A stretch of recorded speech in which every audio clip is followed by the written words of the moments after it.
एक समय की बात है, नारद जी घूमते घूमते मृत्युलोक में आ गए। कहाँ आ गए? मृत्युलोक।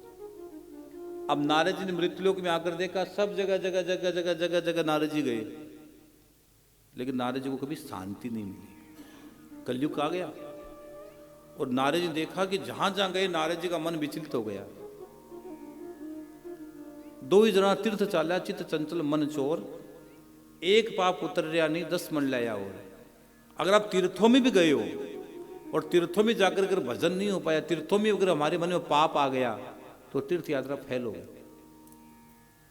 अगर खाटू में अगर आप आए और खाटू में अगर आपने किसी के बारे में बुरा सोच लिया, विचार बुरा कर लिया, कथा में बैठकर हमारा नेगेटिविटी चलेगी, विचारों की क्रांति गलत चलेगी, कि इंसान की यात्रा तो विचारों से होती है। विचारों की क्रांति सबसे बड़ी क्रांति होती है, और मन की गति सबसे तेज गति है। मन से बड़ी गति किसी की नहीं होती है। कथा में बैठे तो कथा में, शरीर तो कथा में बैठा, लेकिन मन आपका कहीं भी किसी भी समय जा सकता है, कहीं भी मन दौड़ सकता है। मन की गति कोई बांध नहीं पाया। मन के हारे हार है और मन के जीते जीत है। जिसने मन का निग्रह कर लिया, जिसने मन को बांध लिया, वो प्रभु की मिलन की गारंटी का रास्ता उसके जीवन में साफ हो गया। प्रभु की मिलन की गारंटी। मन को बांध दो यार, मन को कंट्रोल। मन का उल्टा क्या होता है? नम। मन को भगवान में नमा दो, भगवान में झुका दो। दिखे ही नहीं कुछ और, केवल प्रभु। लाली मेरे लाल की जित देखो तित लाल, लाली देखने मैं गई मैं होंगी लालों लाल। जहां देखे परमात्मा नजर आए। ऐसा ऐसी भक्ति होनी चाहिए। जिस देश में जिस परिवेश में रहो, राधा रमण कहो। हाँ, तो नारद जी, हाँ, नारद जी का मन विचलित हो गया और नारद जी यमुना के तट पर आए। और यमुना के तट पर आकर देखा एक युवती है और जोर जोर से रो रही है, चिंगाड़ मार मार के रो रही है। और उसके पास 2 बूढ़े अचेतन पड़े हैं, उसकी ला रही डुला रही है। 2 बूढ़े अचेतन पड़े हैं और बहुत सारी स्त्रियां उसको धीरज बंधा रही है, भाई मत रहो, ये मत रहो बहन, मत रहो मत रहो मत रहो बहन। लेकिन वो नहीं चुप हो रही है। और नारद जी उसके पास पहुंच गए। जैसे उन्होंने नारद जी को देखा तो नारद जी को प्रणाम किया। हे देव ऋषि प्रणाम आपको। जो देवताओं का ऋषि बन गया यार नारद जी, देव ऋषि। नारद जी को प्रणाम किया कि प्रणाम। नारद जी ने कहा तुम कौन हो और क्यों रो रही हो? और ये सभी क्या, ये इतनी स्त्रियां तुझे क्यों धीरज बना रही है? कौन हो तुम? रोने का कारण क्या है? तो नारद जी ने जब पूछा तो उन्होंने कहा मेरा नाम भक्ति है। मेरा नाम भक्ति। तो भक्ति होकर तू क्यों रो रही है? तू तो भगवान के हृदय में रहती हो बाबरी, तू क्यों रो रही हो? मैं इसलिए नहीं रो रही हूं कि मेरे को कष्ट है, मेरे को बहुत बड़ा कष्ट है। क्या? कि मेरे 2 बेटे हैं ना, ये जो बूढ़े पड़े हैं, अचेतन पड़े हैं, ये मेरे 2 बेटे हैं। एक का नाम ज्ञान है, एक का नाम वैराग्य। और 2 बूढ़े हो गए, वृद्धत्व को प्राप्त हो गए। संसार में देखा जाता है कि माँ बूढ़ी होती, बच्चे युवा होते हैं। यहाँ उल्टा हो गया, माँ युवा है, बच्चे बूढ़े हैं। ये तो उल्टा हो गया यहाँ पर। और ये स्त्रियां कौन है सब? कि गंगा दी सब नदियां हैं। नदियां मुझे धीरज बंधा रही, मेरा धीरज बंधा रही। नारद जी ने कहा देवी 2 बच्चे बूढ़े कैसे हो गए ये बताओ। ये बात मेरी भी उलझन वाली बात हो गई भाई। नारद जी का बात उलझन वाली कि बेटे बूढ़े और मां जवान युवा। तो वो भक्ति कहती है कि हम संसार की परिक्रमा में निकले, संसार में निकले, तो हम सब जगह घूमते घूमते घूमते घूमते घूमते जो गुर्जर प्रदेश में पहुंचे, तो हमारा तीनों का कोई ग्राहक नहीं था, कोई नाम लेने वाला नहीं था। तो हम तीनों ही वहां वृद्धत्व को प्राप्त हो गए थे। लेकिन हम तीनों फिर वहां से वृंदावन आए, तो वृंदावन में भक्ति तो नाचती है। 3 बजे रिक्शे वाला क्या बोलता है? राधे राधे। 3 बजे राधे राधे बोलता। लस्सी वाला भी 3 बजे वाले राधे राधे। वहां तो डाल डाल पात पात राधे राधे बोलता है। बंदर भी वृंदावन का राधे राधे बोल देता है। तो राधा का नाम के प्रभाव से मैं तो तरुणी हो गई, लेकिन मेरे 2 बेटे बूढ़े के बूढ़े रह गए। अब क्या करूं? इनको कोई जगाने वाला कोई नहीं, इनका वृद्धत्व नहीं जा रहा, तो मैं क्या करूं? मां होकर रोऊंगी तो। और ये सब क्यों हुआ? ये केवल कलयुग के आने से हुआ। राजा परीक्षित को कलयुग को मार देना चाहिए था। जब राजा ने तलवार निकाली कलयुग को मारने के लिए, तो कलयुग ने अपना मुकुट रख दिया था राजा के चरणों में। कलयुग ने अपना मुकुट रख दिया, मुकुट रखने के बाद मारा नहीं जाता है। और राजा ने बहुत बड़ी गलती की परीक्षित ने, कि कलयुग को मार देता तो आज मेरे ज्ञान और वैराग्य की दशा नहीं होती। तब नारद जी ने कहा, देवी सुनो, कलयुग में लाखों दोष है, ये कलयुग में सबसे बड़ा धर्म है, सबसे बड़ा धर्म है कलऊ केशव कीर्तनाथ। कलयुग में भगवान की भक्ति करो। कलयुग केवल नाम आधारा, सुमिर सुमिर नर उतरऊं पारा। कलयुग में लाखों दोष है। अरे जो यज्ञ तप भजन से प्राप्त होता था, कलयुग में केवल नाम कुमारी नान का चढ़ी रहे दिन रैन, केवल राम राम राम राम राम राम राम करके भर से पावर हो जाओगे। कलयुग में दो ही चीज की महत्ता है, दान और भजन। नाम, राम नाम अति मिठा है, कोई गा के तो देख ले, हो जाते भव से पार, कोई बुला के तो देख ले। कलयुग में लाखों दोष है। कलयुग सबसे बड़ा गुण है नाम धन। यत फलम नास्ति तपसा न योगेन समाधिना, तत्फलम लभते सम्यक कलौ केशव कीर्तनाथ। कलयुग में भगवान के नाम रूपी धन है, वो भजन करते रहो, भजन करते रहो। भज गोविंदम, भज गोविंदम मूढ़ मते। ए मेरी बुद्धि, भगवान का भजन कर, भजन कर, भजन कर।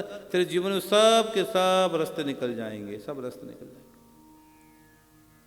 उन्होंने कहा, बात तो नारद जी आपकी बहुत अच्छी है, लेकिन जिसके बच्चे बूढ़े हो ना, उस माँ को ये चीज अच्छी नहीं लगती। हाँ,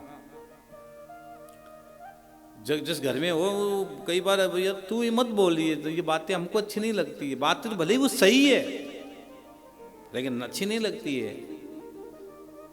नारद जी ने कहा, देवी भक्ति तुम्हारी, मुक्ति भी तुम्हारी दासी है। मुक्ति को भी मुक्त होना तो भक्ति करनी पड़ेगी। अब नारद जी ने कहा, याद रखो देवी सुनो, मैं तेरा घर घर में प्रचार न करवा दूं और तेरे ज्ञान और वैराग्य को दोनों को तरुण नहीं कर दूं, तो मैं भी भगवान का भक्त नहीं। एक संत ने संकल्प ले लिया, ध्यान रखना भैया, एक संत ने संकल्प कर लिया, कलौ भक्ति कलौ भक्ति भक्ति भक्त्या कृष्ण पुरस्थित है। कलयुग में केवल केशव की भक्ति, भगवान की भक्ति। अब नारद जी ने ज्ञान और वैराग्य को उठाया कि खड़े हो भाई, अनेक ग्रंथ सुनाए, शास्त्र सुनाए कि खड़े हो जाओ, खड़े हो जाओ। तो ज्ञान और वैराग्य खड़े होकर जमाई लेकर सो जाते वापस। जैसे पूजा करते हो, कई बार जमाई आती है ना जोर से, आदमी और कहीं नहीं आती है, माला लेके बैठते हो जोर से, उबासी आ जाती है, गई भैंस पानी में। ज्यादा कई लोग तो बहुत ज्यादा उबासी आ रही, क्या करे भाई, ऑक्सीजन की कमी, ऑक्सीजन की तो कमी है। बहुत ज्यादा उबासी आने का मतलब क्या होता है कि ऑक्सीजन लेवल कम है इस समय तो, और वहां ऑक्सीजन लेवल बढ़ना चाहिए। इसका मतलब तुम्हारा पाप बहुत ज्यादा अभी है, ऑक्सीजन कोई बराबर आने नहीं दे रहा है। हाँ, बहुत खतरनाक खेल है वो, ये कोई सामान्य खेल नहीं है ये। तो ज्ञान और वैराग्य को हिलाया डुलाया, ग्रंथ सुनाए, ज्ञान और वैराग्य, उबासी लेकर जम्बाई लेकर सो गए, सब कुछ सुना दिया। नारद जी ने कहा, मैं क्या करूं, मैंने संकल्प ले लिया, अब मैं जगाऊंगा, मैं तो सबको सुना दिया। मेरे पास जो था वो चूरन चटनी थी, सब खिला दी, दिखा दी, लेकिन अब तो मैं तो रह गया। अब नारद जी विचलित हो गए, और नारद जी, कथा में लिखा है, उसी समय नारद जी ने भगवान का स्मरण किया,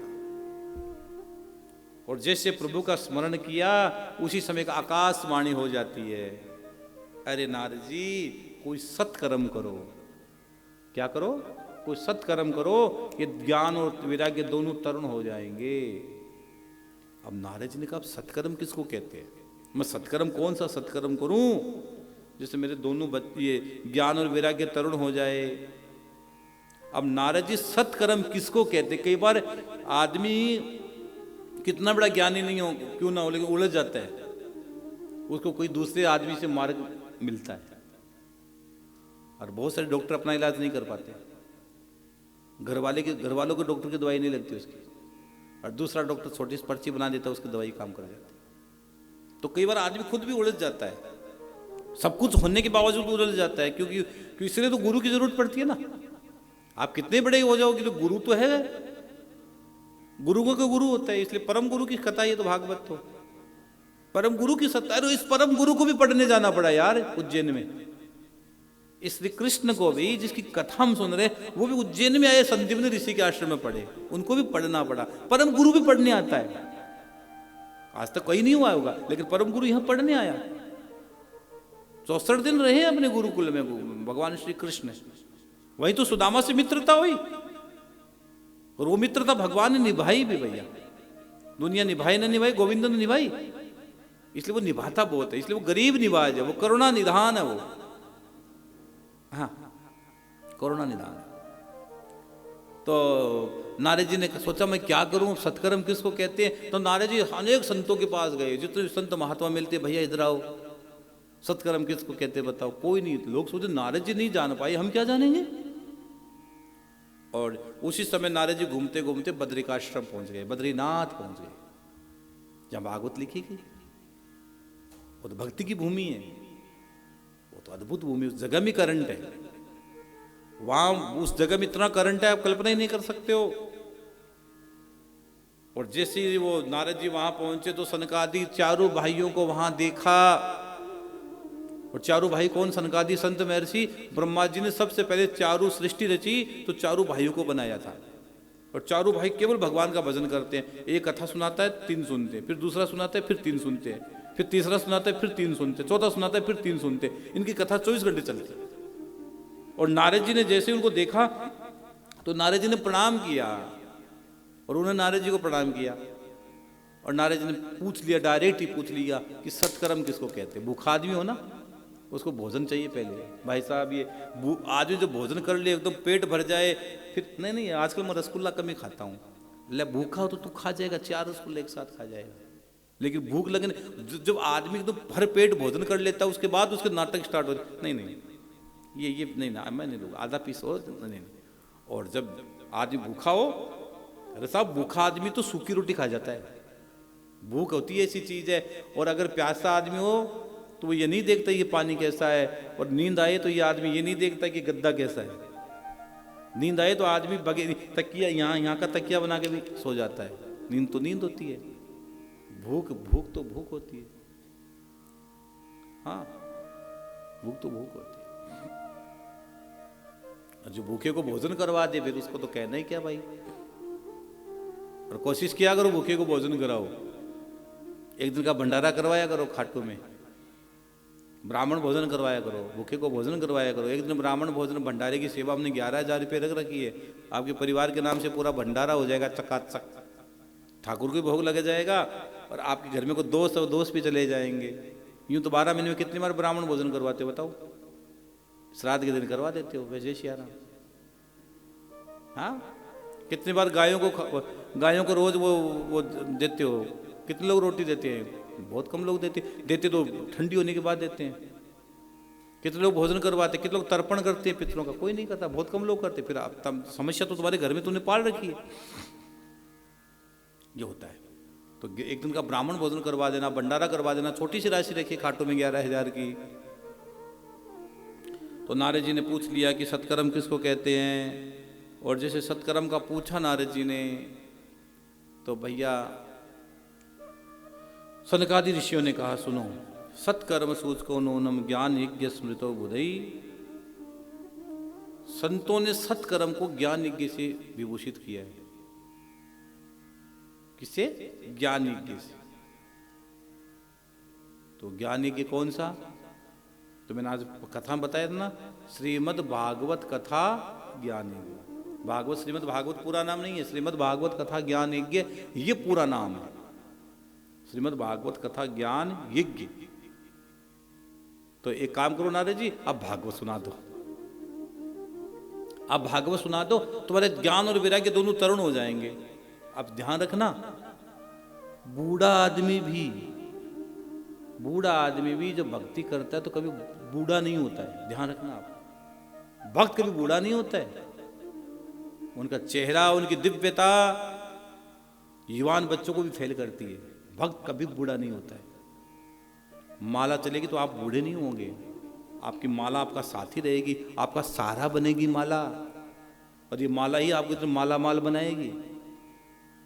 बूढ़ा, भगवान का भक्त भी बूढ़ा नहीं होता है, कि भगवान का भक्त तो प्रतिदिन युवा रहता है, क्योंकि युवा रहेगा तो भगवान का भजन करेगा, भगवान का भजन करेगा।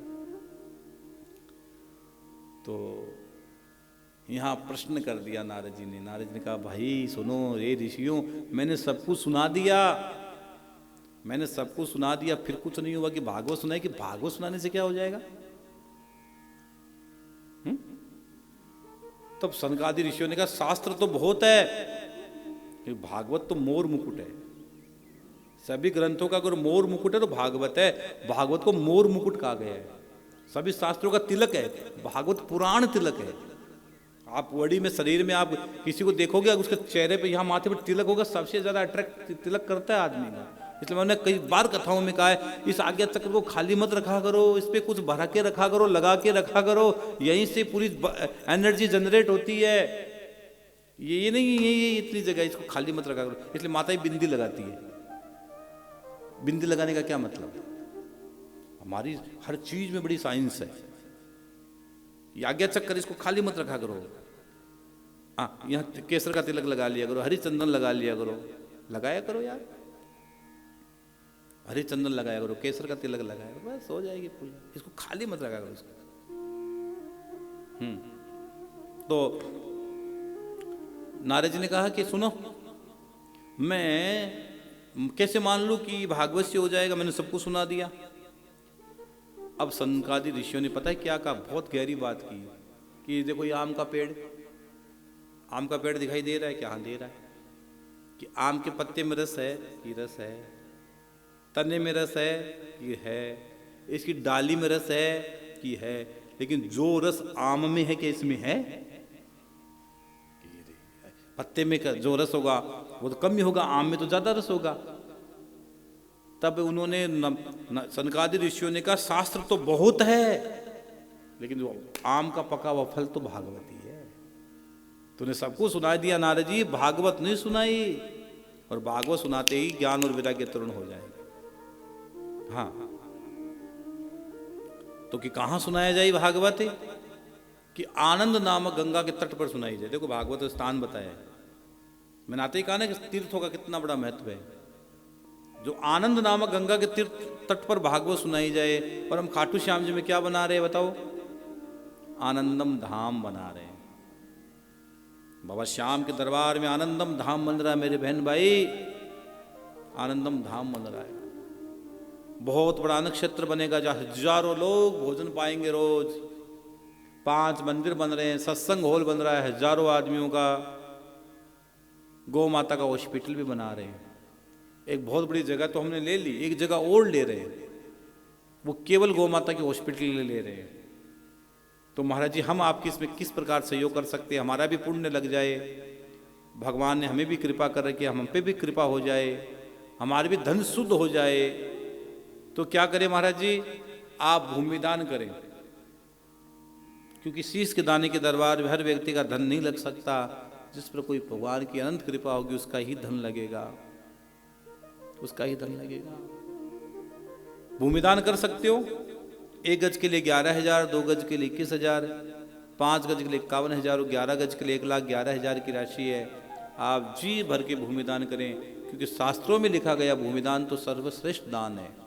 भूमिदान, गोदान, अन्नदान, वस्त्रदान, स्वर्णदान, मुद्रा दान, ये बड़े दान है। हाँ, जैसे जीवन में गाय का दान कर देना, तुला दान कर देना, भूमि दान कर देना, ये बड़े दान है। अगर वो दान खाटू में हो जाए तो इससे बड़ा क्या महत्व है? आपका परम सौभाग्य होगा। तो आप भूमिदान करें 1, 2, 5, 21, 11, 21 गज। अगर आपकी जो हमारे कमरा हम बना दे खाटू में, भगवान ने इतनी कृपा कर दी हम पे, तो एक कमरे की राशि है मात्र 5 लाख रुपए। आपका नाम हमेशा श्याम बाबा की चौखट पर अमर हो जाएगा, देख लेना। धन तो बहुत है, लेकिन धन अमर होने वाला धन है। 5 लाख रुपए का एक कमरा बना सकते हो। 11, 21, 51 ईंट का जो मंदिर बनेंगे, सत्संग हॉल बनेगा, आपकी 11, 21 ईंट लग जाए तो क्या हर्ज है? वो 2, 5, 10 ईंट का दान कर देना। 1 ईंट की सेवा 1100 रुपये, 5 ईंट की सेवा 5100 रुपये। ईंट दान जरूर करना, श्रद्धा से करना और विश्वास के साथ करना। तो आओ आनंदम धाम के इस लक्ष्य से आप और हम सब जुड़े। ये मेरा नहीं, आप लोगों का ये सब कुछ, आप लोग मिलकर करेंगे तो ये सब होगा। तो आनंद नामक गंगा का तट है, वहाँ भागवत कथा प्रारंभ होती है। और भागवत कथा प्रारंभ होती है, बड़े बड़े यति महर्षि साधु संत महात्मा सब के सब लोग आए और सनत कुमार जी ने भागवत कथा कहनी प्रारंभ की। ज्ञान और वैराग्य को वहां लाया गया है। और सनत कुमार जी कहते हैं, सदा शिव्या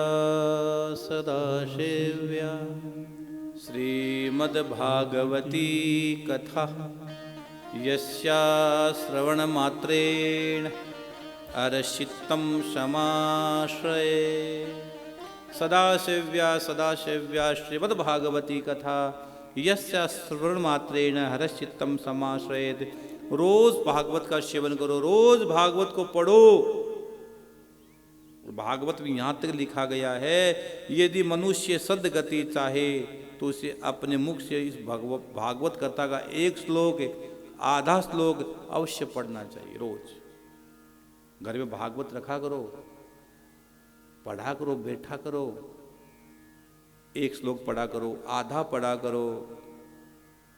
और अगर आप पढ़ नहीं सकते हो, पढ़े लिखे नहीं हो, तो भागवत का अर्थ सुन लिया करो, भागवत सुन लिया करो। अरे मेरे बहन भाई, अगर वो भी नहीं कर सकते हो तो भागवत की पोथी को यूं चरणों की सेवा करके उनको प्रणाम कर लिया करो, तो भी पूरा फल लग जाएगा। यह भागवत है। यहाँ तक लिखा है, जो व्यक्ति प्रतिदिन कथा सुनता है उसके करोड़ों जन्मों के पाप नष्ट हो जाते हैं। ये मनी कहता, भागवत की 3 अध्याय में लिखा है, करोड़ों जन्म के पाप। अरे साहब, एक जन्म की बात ही नहीं की है तुझे, मैं तो करोड़ों जन्म की बात कर दी। मरण काल में अगर मनुष्य के कानों में भागवत की ध्वनि पड़ जाए, वह प्राणी सीधे वैकुंठ में चला जाता है। जो मनुष्य सोने के सिंहासन पर भागवत पुराण रखकर विद्वानों को दान करता है, वह कृष्ण के सायुज्य उनकी मुक्ति होती है। और जिस आदमी ने जीवन में कभी भागवत नहीं सुनी, भागवत नहीं करवाई, उसके बारे में लिखा है कि उस आदमी ने जीवन में कथा जो नहीं सुनी, तो उन्होंने पूरा का पूरा जीवन चंडाल और गधे की भांति व्यर्थ कर दिया। उसने अपनी मां के कुल को भी कलंकित कर दिया। यहां तक लिखा है भाई, ये कथा का भाव, ये कृष्ण दर्शन लालसा, ये भगवान हरि का दर्शन, भगवान की हरि की कथा, ये नाम धन खुमारी, प्रभु के नाम की धन। जैसे कंगले आदमी को धन की पोटली मिलती, कैसे छुपा के रखता है, भक्ति को छुपा के रखो। भक्ति दर्शन का विषय, प्रदर्शन का विषय भक्ति नहीं है। एकदम भाव से कथा सुनो।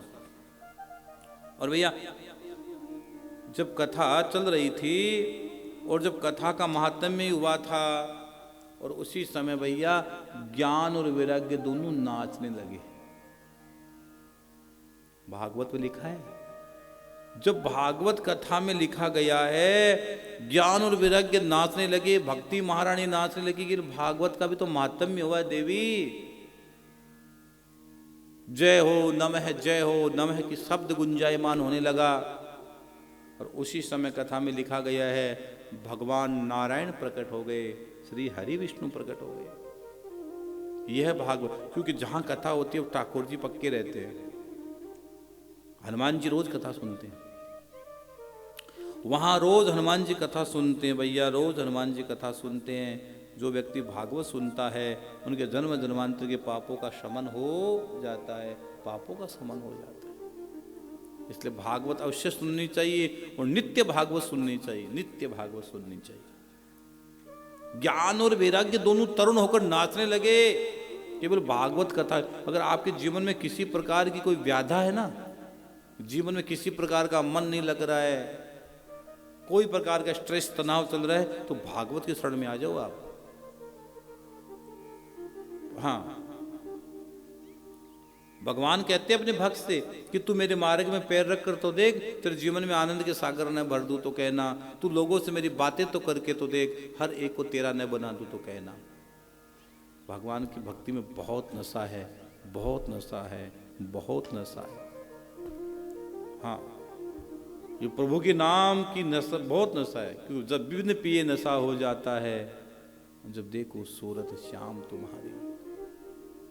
जब भगवान के नाम का इतना नशा है, कथा का इतना नशा है, तो कुछ तलब भी नहीं रहती है। एक इच्छा रहती, श्याम तू रहे और तेरी रहमत बनी रहे, बस। तो क्या चाहिए जीवन। ये भागवत पूर्ण ग्रंथ है, इसलिए भागवत की छांव में आया करो। भागवत आपको आनंद प्रदान करेगा। अगर आपके जीवन में किसी प्रकार की तकलीफ चल रही है, मैंने बार बार कहा है, कोई हादी बीमारी चल रही है, तकलीफ चल रही है, कुंडली में पितरों, आपकी कुंडली में कोई दोष चल रहा है, नवग्रह का दोष चल रहा है, पितृ दोष घर में बन गया है, कोई गलत आत्मा घर में आ गई है, नेगेटिव एनर्जी आपके घर में आ गई है, बनते बनते बनते काम बिगड़ जाते हैं, बच्चे 1-2 नंबर से रह जाते हैं, घर में बात बात में उठा पटक हो जाती है, बीमारी घर से नहीं जा रही है, घर में उच्चाटन जैसा लगता है, बच्चों के विवाह नहीं हो रहे हैं, बड़ी समस्या घर में आ गई हो, वंश वृद्धि नहीं हो पा रही हो, कोई भी घर में समस्या चल रही हो, तो ये आप खाटू श्याम जी में, बाबा श्याम के दरबार में भागवत की पोथी करवाइएगा। आप अपना नाम, अपना गोत्र, अपनी समस्या लिखकर भेजिएगा। 7 पेड़ के नीचे हम भागवत गा रहे हैं, 7 पेड़ के नीचे भागवत गा रहे हैं। आम, आंवला, तुलसी, बिल्व पत्र, समी, बड़ और पिंपल, 7 पेड़ के नीचे भागवत गाई जा रही है। आप जरूर जरूर अपनी भागवत की पोथी करवाना। तो भागवत की पोथी कराओ तो अपना नाम लिख देना, अपना गोत्र लिख देना और अपनी समस्या जरूर लिख देना। तो उसी हिसाब से हम भागवत की पोथी उस पेड़ के नीचे ब्राह्मणों से पूजा करवा देंगे, आपकी संकल्प करवा देंगे, संकल्प छुड़ा देंगे आपका। फिर देखो आनंद। दुनिया पर भरोसा करके देखा है तो पर भगवान पर भी भरोसा करके देखो ना। नारद जी ने कहा कि मैंने सब कुछ सुना दिया, लेकिन नारद जी को भरोसा तो फिर भागवत पर करना ही पड़ा। सनकादि ऋषियों ने कहा भाई तूने सुनाया तो बहुत कुछ है, लेकिन जब भागवत नहीं सुनाई तब तक क्या होगा। तो उनके नारद जी ने उनके कहने पर भागवत सुनाई, उनकी मुक्ति हो गई, उनका आनंद हो गया, दोनों तरुण हो गए। तो मैं आपसे भी कह रहा हूं, आपने बहुत कुछ जीवन में अनुष्ठान करवाए होंगे, पूजा करवाई होगी, तप किया होगा, भजन किया होगा, एक बार भागवत भी करवा के देख लो, क्या पता आपके जीवन में आनंद हो जाए। एक बार भागवत का भी आश्रय करके देख लो, जीवन बदल जाएगा आपका। हाँ, और आप यजमान बन सकते हो दिन के। जय श्री श्याम। आप सभी श्याम प्रेमियों से नम्र निवेदन है कि पूज्य महाराज श्री जी का YouTube चैनल मनुश्री जी महाराज रत्नगढ़ वाले को सर्च करें, सब्सक्राइब करें, शेयर करें, बेल आइकन दबाएं, ताकि महाराज श्री जी की वाणी जन जन तक पहुँचे और सभी को उसका लाभ प्राप्त हो। जय श्री श्याम।